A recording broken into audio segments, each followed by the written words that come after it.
नमस्कार दोस्तों। आज हम बात करेंगे एफआईआर की। ये सबसे महत्वपूर्ण है। हमारा जो क्रिमिनल जस्टिस सिस्टम है, जो व्यवस्था है, आपराधिक जो कानून है, उसमें ये सबसे महत्वपूर्ण है। एफआईआर जो पहली फर्स्ट इंफॉर्मेशन रिपोर्ट जिसको हम कहते हैं, तो इसमें नए कानून में काफ़ी बदलाव किए गए हैं और किस तरह से ये आगे लागू किए जाएंगे, कौन क्या करेगा, इसके बारे में आज हम थोड़ी सी चर्चा करते हैं। और ये वीडियो उपयोगी है एक आम इंसान के लिए जिसको इन्फॉर्मेशन देनी होती है, कभी अपराध हो जाए उसके बारे में पुलिस को, और वकीलों के लिए तो है ही, और जो पुलिस अधिकारी हैं जो उनके लिए भी ये बहुत उपयोगी होगी। तो पहले जो हमारी नई जो लॉ है, नया जो कानून है, उसमें एक है BNSS, भारतीय नागरिक सुरक्षा संहिता, और BNSS 2023 ने रिप्लेस किया है CRPC को, क्रिमिनल प्रोसीजर कोड को।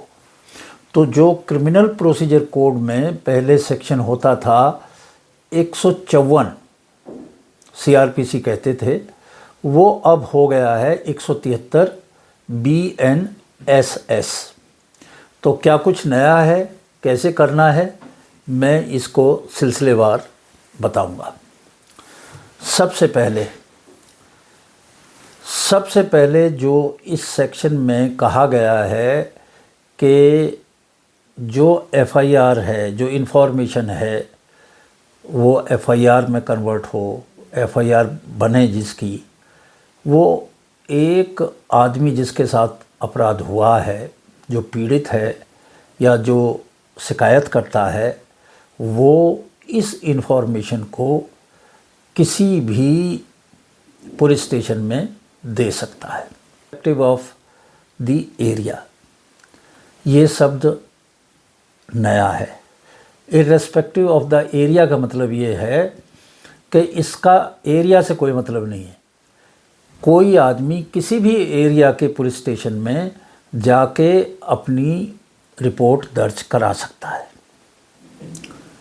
पहले ये नहीं था, ये था नहीं। हालांकि 0 एफआईआर कहते थे, पर वो और आदेश से थे, वो ये जो हमारा मुख्य कानून है इसका हिस्सा नहीं था। तो इसमें जो कहीं पे ऑफेंस हुआ है और उसने आके, मान लिया जाए कि उस किसी के साथ ऑफेंस हुआ है बिहार के पटना में, और वो आ गया, गाड़ी पकड़ ली, वो ऑफेंस हो गया, उसके बाद दिल्ली आ गया, और दिल्ली आके वो पटना में जो उसके साथ हुआ उसकी यदि वो एफआईआर दर्ज कराना चाहे तो वो सेक्शन 173 BNSS के तहत दिल्ली के किसी भी पुलिस स्टेशन में दर्ज करा सकता है, और पुलिस स्टेशन उस बात को ना नहीं कहेगा। ये कानून में प्रावधान है। पुलिस उसको दर्ज कर लेगी, उस पर जो कार्रवाई करनी है वो करेगी, और फिर उसको जो कंसर्न पुलिस स्टेशन है, यानी कि पटना, जहाँ पे ये वास्तव में अपराध हुआ है, अपनी कार्रवाई के साथ उस एफआईआर को वहाँ भेज देगी। इस एफआईआर को 0 एफआईआर कहते हैं। 0 एफआईआर इसलिए कहा जाता है कि ये एफआईआर जो है यहाँ के पुलिस स्टेशन के अपराध में नहीं जुड़ेगी। हर पुलिस स्टेशन का अपना एक आंकड़े होते हैं अपराधों के, और जो एफआईआर है उसका एक नंबर चलता है जो कंटिन्यूअस होता है। तो उसमें इसका नंबर नहीं आएगा। एफआईआर दर्ज होगी, पर जिस पुलिस स्टेशन में ये अपराध नहीं हुआ है उसके खाते में नहीं जाएगी। पुलिस एक्शन सब कुछ करेगी, जो भी वो कर सकती है, और उसके बाद जो पुलिस स्टेशन है जहाँ पे हुआ है, जैसा मैंने उदाहरण दिया, अगर पटना में हुआ है तो पटना उस पुलिस स्टेशन को ये भेज देंगे। इसको 0 एफआईआर कहते हैं। एक तो ये बात हुई। जो दूसरी महत्वपूर्ण बात हुई है वो हुई है कि पहले जो एफआईआर दर्ज होती थी वो 2 ही तरह से होती थी।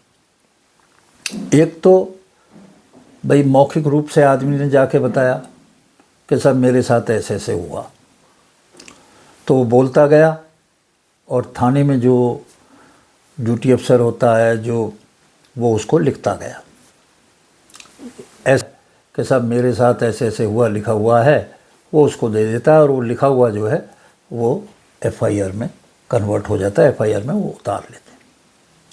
तो ये 2 तरह से पहले जो है एफआईआर दर्ज होती थी सेक्शन 154 सीआरपीसी में।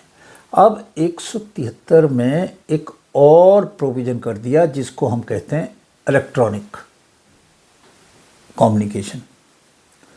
इलेक्ट्रॉनिक कम्युनिकेशन यानी कि आप ईमेल भेज दें पुलिस स्टेशन को कि साहब मेरे साथ ये हुआ है, तो ये भी एक तरीका है। अब जो नया जुड़ गया है तो उसकी जो इन्फॉर्मेशन है वो रिकॉर्ड कर ली जाएगी, जैसे वर्बल आई है, जैसे लिखी हुई आई है, वैसे ही ये इन्फॉर्मेशन भी उसी तरह से रिकॉर्ड कर ली जाएगी।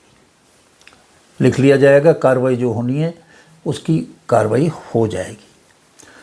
पर एक पुराना प्रोविज़न है जो इस नए कानून में भी आगे बढ़ाया है।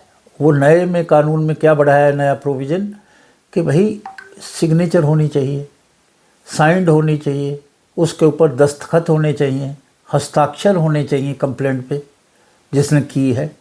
अगर हम ईमेल से देंगे तो उस पर वो हस्ताक्षर होंगे नहीं।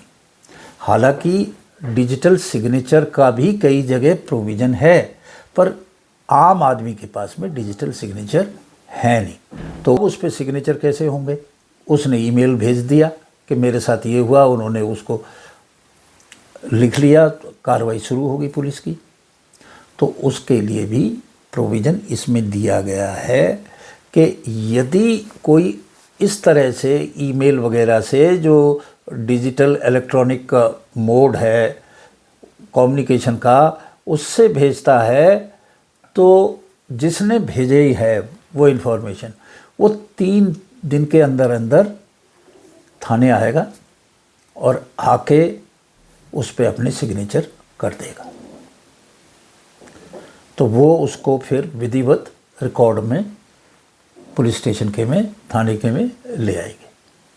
कार्रवाई नहीं रुकी है, कार्रवाई शुरू हो गई है जब उसने भेजा, पर ये इस तरह की इसमें प्रोविज़न किया है। तो अब ईमेल से इलेक्ट्रॉनिक सब बच्चे जानते हैं, सारे लोग जानते हैं कि भाई ईमेल से आसान है। और ईमेल का एड्रेस कहाँ से मिलेगा? हर एक पुलिस स्टेशन का ईमेल एड्रेस है। वो जो पुलिस की वेबसाइट है उसके ऊपर ये सारे के सारे ईमेल एड्रेस दिए हुए हैं, उस पर आप भेज सकते हो। और किसी दूसरे इलेक्ट्रॉनिक तरीके से व्हाट्सएप से भी भेज सकते हो, एसएचओ का नंबर होता है, उन सब पे ये कार्रवाई की जा सकती है। अब एक और जो चेंज है इसमें, वो चेंज किया गया है कि पहले कॉपी जो होती थी एफआईआर की कॉपी केवल उसको मिलती थी जो उसको दर्ज कराता था। अब मैंने कोई गुनाह देखा होते हुए और मैंने वहाँ पे पुलिस में इसकी रिपोर्ट कर दी तो कॉपी मुझे मिलेगी। अब इसमें पीड़ित कोई और है, इंजरी किसी और को हुई है, यानी कि चोट किसी और को लगी है, उसको कॉपी नहीं मिलेगी। कॉपी मिलेगी जो रिपोर्ट दर्ज कराएगा। अब इसमें उस चीज़ को भी बदल दिया है। अब जो शिकायत करता है उसको तो मिलेगी ही, साथ में जो जिसके साथ हुआ है, जो चोट खाई है, जिसको चोट पहुंचाई है, उसको भी, उस पीड़ित को भी, इंजर्ड को भी, विक्टिम को भी कॉपी दी जाएगी। और कॉपी ही नहीं, उसको इन्फॉर्मेशन भी दी जाएगी 90 दिन के अंदर अंदर कि उसके केस में क्या हो रहा है। और जब वो केस अदालत में चला जाता है तो अदालत में जाने से पहले होता क्या था कि जितने भी उसमें मुलजिम हैं, एक्यूज्ड हैं, अभियुक्त हैं, उन सबको जितने भी पुलिस के डॉक्यूमेंट हैं जो उसने केस दर्ज किया उस फाइल के, उन सब की एक एक कॉपी हर एक को अलग अलग मिलती थी। परंतु जो पीड़ित है, जिसके साथ हुआ है, उसको कोई हक नहीं था लेने का, उसको नहीं मिलती थी। फिर अगर उसे चाहिए तो क्या करता था कि वो कोर्ट में दरख्वास्त लगाता था, कोर्ट उसको परमिट करता था, फिर वो उतने कागज़ों के जो है पैसे देता था, और जब उसको जाके वो काफ़ी अरसे में वो कागजात मिलते थे विक्टिम को, यानी कि जिसके साथ ये हुआ है, जो पीड़ित है उसको। अब ये मैंडेटरी कर दिया कि अगर वो जो है जिस प्रकार अभियुक्त को मिलती हैं सारे कागज़, ऐसे ही शिकायतकर्ता को या जो लोग पीड़ित है उनको भी फ्री ऑफ कॉस्ट ऐसे ही सेट बना के कोर्ट में दिए जाएंगे। पुलिस का आईओ सेट बनवाएगा और वो जैसे पहले देता था एक्यूज़ को, अब एक्यूज़ को तो देगा ही, साथ में उस शिकायतकर्ता या पीड़ित को भी देगा। उसे पूरा हक है पीड़ित को कि वो ये देखे कि उसका केस ठीक से चल रहा है कि नहीं चल रहा है। उसके पास कागजात होने चाहिए, और जब उसे मिले अभियुक्त को, जब ही इसको भी मिलने चाहिए। ये इसका हक है जो पहले नहीं था, अब इस नए संशोधन में कर दिया गया है। तो ये बात मैंने थोड़ी सी आपको एक्सप्लेन करके बताई। अब हम वापस आते हैं एफआईआर पे। तो एफआईआर पे आया और उसने या तो मौखिक रूप से, या उसने जो है लिख के, या उसने इलेक्ट्रॉनिक तरीके से अपनी शिकायत भेज दी। अब पुलिस स्टेशन में क्या होगा?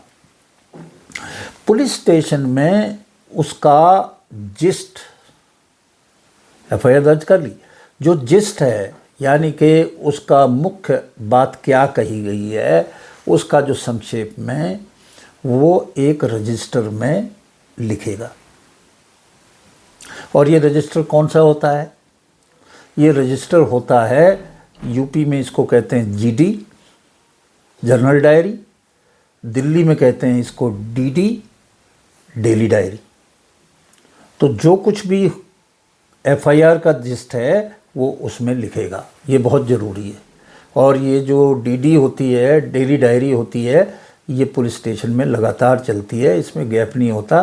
थोड़े थोड़े समय पे इसकी एंट्री की जाती है। अगर कोई एंट्री नहीं भी है तो भी की जाती है कि इतला खैरियत, कि अभी तक आया, सब कुछ ठीक है, क्योंकि वो टाइम के हिसाब से चलती है। उस पर हर एक एंट्री पे टाइम होता है, उसको डिले नहीं करते, उसको समय के साथ साथ लगभग रखते हैं। तो इसका जो जिस्ट है, जो अपराध है, उसका ये डीडी एंट्री में, डीडी डेली डायरी में इसका एंट्री की जाएगी।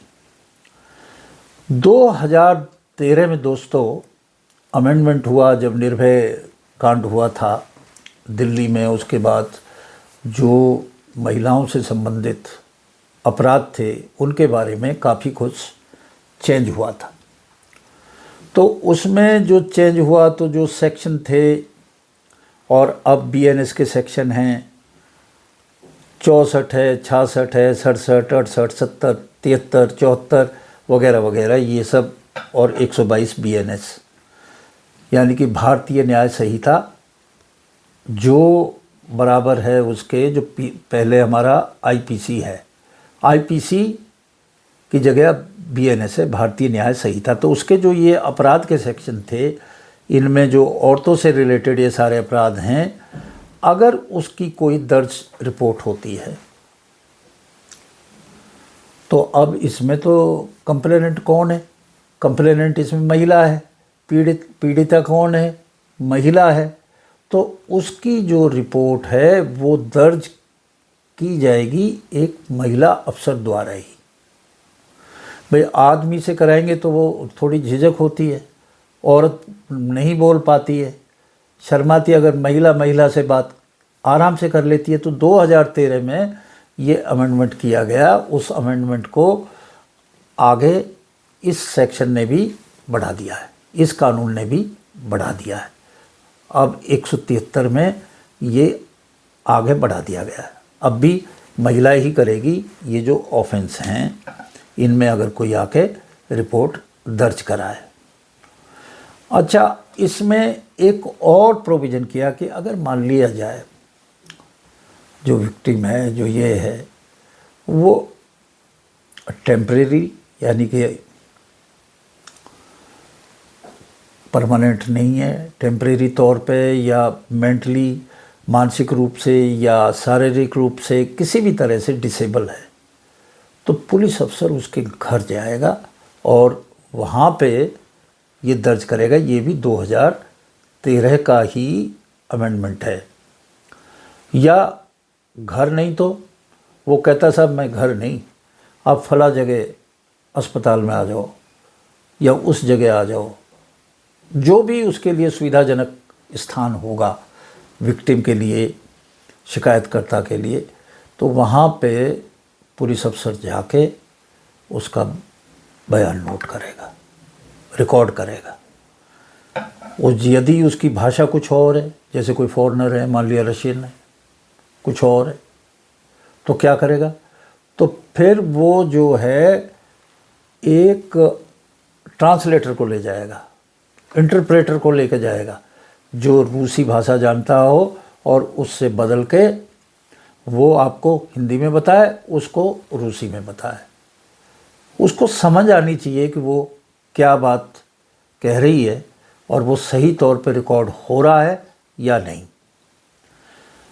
अब और एक और बात हुई उस समय कि ये जो सारी चीज़ है, जो इन्फॉर्मेशन जैसे रिकॉर्ड की जा रही है, इसकी वीडियोग्राफी भी होनी चाहिए। जो कहा उसने वही रिकॉर्ड किया कि नहीं किया। तो इस चीज़ के लिए भी ये आदेश हैं कि वीडियोग्राफ्ड होगा। ये भी इसमें इस सेक्शन में 173 में प्रोविज़न है। पहले था, अब भी रहेगा। और कॉपी मैंने बता दिया। अब एक सबसे महत्वपूर्ण जो इसमें चेंज हुआ है इस सेक्शन में, एफआईआर के में, वो है 173 है। तो 173 सेक्शन है इसका एफआईआर का। इसका जो हिस्सा है तीसरा, 173(3) BNSS में जो है प्रिलिमिनरी इंक्वायरी का प्रोविज़न किया गया है। ये जो प्रिलिमिनरी इंक्वायरी है, इसका प्रोविज़न पहले नहीं था। पहले कोई भी आ रहा है, इन्फॉर्मेशन दे रहा है, उसको सीधा एफआईआर दर्ज करो, ये कानूनी रूप से बाध्यता थी। अब इसमें काफ़ी चेंज कर दिया गया है। जो इंक्वायरी है यानी कि जांच है प्राइमरी तौर पे बिना एफआईआर दर्ज किए हुए, उसको भी इसमें जोड़ दिया गया है। और जोड़ा किसके लिए है? वो ऑफेंस जिनमें सज़ा 3 साल से ज़्यादा हो और 7 साल से कम हो, केवल उनके लिए। 3 से लेकर 7 के बीच में जो सज़ा है जिन अपराधों में, उनमें ये इस तरह की इंक्वायरी करने का पुलिस को अधिकार दे दिया गया है। 3 साल से कम है तो नहीं होगी, 7 साल से ज़्यादा उसमें सज़ा है अपराध की तो भी नहीं होगी, 3 और 7 के बीच में होगी। अब ऐसे नहीं है कि मैं चाहूँ, कोई आया मेरे पास और मैंने देखा कि 3 से 7 के बीच में है और मैं आईओ हूँ तो मैं उसको अपने आप कर लूँगा, नहीं, ऐसे तो सबको लटका देंगे। इसके लिए एक अलग से इसके में कंडीशन डाली है। वो कंडीशन क्या है कि आप कर सकते हो, परंतु आपको अपना जो डीएसपी है, डिप्टी सुपरिटेंडेंट ऑफ पुलिस, और दिल्ली के मामले में कहें तो एसीपी, उससे इस बात की अनुमति लेनी पड़ेगी। आपको एसीपी को बताना पड़ेगा कि भाई आप क्यों इसको इंक्वायरी करना चाहते हो, आप क्यों नहीं इसका एफआईआर दर्ज कर देते सीधे सीधे, आप क्यों चाहते हो ये। तो उसको बताएगा कि प्रथम दृष्टा यानी कि प्राइमा फेसी इसमें मुझे संदेह है कि ये केस बनता है। अगर प्राइमा फेसी यानी कि प्रथम दृष्टा बनता है तो फिर इंक्वायरी की कोई आवश्यकता नहीं है, बिल्कुल नहीं करेगा, सीधी एफआईआर दर्ज करके उसकी तफ्तीश करेगा, इंटेरोगेशन करेगा, इंक्वायरी नहीं करेगा, इन्वेस्टिगेशन करेगा। परंतु जिसमें प्रथम दृष्टा डाउट है, केस नहीं बन रहा है, इतना क्लियर कट उसमें है नहीं, तो उसमें वो जो है आईओ अपने डीएसपी यानी कि एसीपी से परमिशन लेगा, उसे बताएगा, वो परमिशन देगा तो ही वो जो है इंक्वायरी करेगा। अब इंक्वायरी कितनी देर तक कर सकता है, ये तो नहीं हो सकता कि मैंने इंक्वायरी के ऑर्डर ले लिए एसीपी से और अब मैं महीनों बैठा हुआ हूँ उसमें, नहीं। 14 दिन के अंदर अंदर इंक्वायरी करके उसने अगर पाया कि हाँ प्राइमा फेसी ये ठीक है तो मुकदमा दर्ज कर दिया जाएगा 14 दिन के अंदर अंदर, और नहीं तो उसको जवाब दे दिया जाएगा। ये इस कारण से ये इसमें कॉग्निजिबल ऑफेंस नहीं बनता है। जैसे भी है, यस या नो, पर ये 14 दिन के अंदर आईओ को करना होगा। ये उन केसों की बातें कर रहा हूँ मैं जिसमें 3 से 7 साल के बीच की सज़ा है और डीएसपी से परमिशन ली है और परमिशन लेके एक आईओ सुनिश्चित कर रहा है कि मामला बनता है या नहीं बनता। जिन मामलों में ये साफ है प्रथम दृष्टा कि हाँ ये अपराध है, उसमें इंक्वायरी की आवश्यकता नहीं है, उसमें सीधे सीधे जाके मुकदमा दर्ज करके तफ्तीश करनी होगी। तो ये एक महत्वपूर्ण प्रोविज़न है जो नए उसमें किया गया है। ऐसे ही पहले भी था, उसी को आगे इसमें भी जोड़ा है और अब भी करना पड़ेगा कि एक आदमी की कोई रिपोर्ट दर्ज नहीं करता है थाने में, तो उसको ये अधिकार है कि वो उस इलाके के, उस ज़िले के एसपी को अपना ये सारा लिख के भेज दे। वैसे भी जा सकता है और लिख के भी भेज देता है, पर एक प्रैक्टिकल अप्रोच ये है कि वो जो कुछ है उसको डाक से भेजे और रसीद ले ले स्पीड पोस्ट से। तो एसपी साहब को ये पूरा अधिकार है, उसको पावर है कि वो किसी से भी इसकी इन्वेस्टिगेशन दे दे। पुलिस में सीनियर जो अधिकारी है उसको वो ही सब अख्तियारात, पावर्स, शक्तियां हैं जो उसके जूनियर को होती हैं, तो वो इसको दे सकता है, उसी को आदेश दे सकता है, किसी और को दे सकता है। ये इसमें प्रोविज़न है।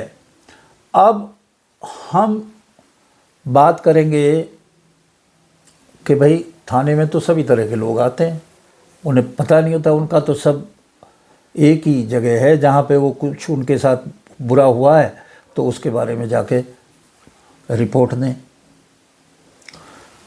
कॉग्निजिबल और नॉन कॉग्निजिबल, यानी कि कॉग्निजिबल उसको कहते हैं जिसमें पुलिस को हक होता है इन्वेस्टिगेशन करने का। पुलिस हर मामले में इन्वेस्टिगेशन नहीं कर सकती। जो नॉन कॉग्निजिबल ऑफेंस है यानी कि दीवानी हैं, वो उनका जो तफ्तीश है, उनकी जो ये है, वो मजिस्ट्रेट करेगा। हाँ, यदि मजिस्ट्रेट ऑर्डर कर दे पुलिस को कि नहीं इसकी भी आप करो, तो उस वक्त पुलिस अधिकारी ऐसे केसों की भी इन्वेस्टिगेशन कर सकता है। अब इसमें जो पहले लोग आते थे तो आया, उसने बताया साहब मेरे साथ ये सब कुछ हुआ, उसने पाया पुलिस अधिकारी ने वहाँ पे थाने में कि भाई ये तो नॉन कॉग्निजिबल है, कॉग्निजिबल ऑफेंस नहीं है जिसमें पुलिस एक्शन ले सके। यार ऐसे करो, आप वहाँ जाओ, अदालत में जाओ और वहाँ अपना जो है ये दीवानी मसला है, वहाँ पे जाके आप मूव करें, वहाँ पे दर्ज कराएं। और उसने भेज दिया। अब उसमें कई बार ऐसे टरका देते थे कि वो ऑफेंस कॉग्निजिबल होता था, उसे नॉन कॉग्निजिबल कह के और उसको वहाँ से टरका दिया। तो इस सेक्शन है 174 इसका BNSS का 174। अब इसमें एक चीज़ और जोड़ दी है कि जो डेली डायरी है, जो रोज़नामचा जिसको बोलते हैं, उसमें वो आदमी आया, चाहे तुम्हारा उसमें इन्वेस्टिगेशन का बनता है या नहीं, आप उसको दर्ज करोगे। पुलिस अफसर उसको दर्ज करेगा, चाहे वो दीवानी है या फौजदारी। पहले भी कई केसों में होता था। दिल्ली में तो नॉन कॉग्निजिबल ऑफेंस रजिस्टर बन रहा था, उसमें उसको एक कॉपी देते थे, बहुत सारी जगह नहीं देते थे। अब उसमें भी चेंज है कि आप ज़रूर दर्ज करोगे इसे डेली डायरी में, और इसकी जो रिपोर्ट है वो मजिस्ट्रेट को भेजोगे हर 15 दिन में, फोर्टनाइटली में। जितने भी ऐसे केस हैं उनकी रिपोर्ट मजिस्ट्रेट को भेजोगे। अब उससे क्या होगा कि ये पता पड़ जाएगा कि भाई इन्होंने कहाँ कहाँ टरकाया, इनको तो FIR दर्ज करनी चाहिए थी, इन्होंने टरका दिया उसको। तो वो सब इसमें पकड़ में आ जाएगा। तो ये एक नया इसमें 174 में, ये नई जो है 174(1) में नई चीज़ ऐड की गई है।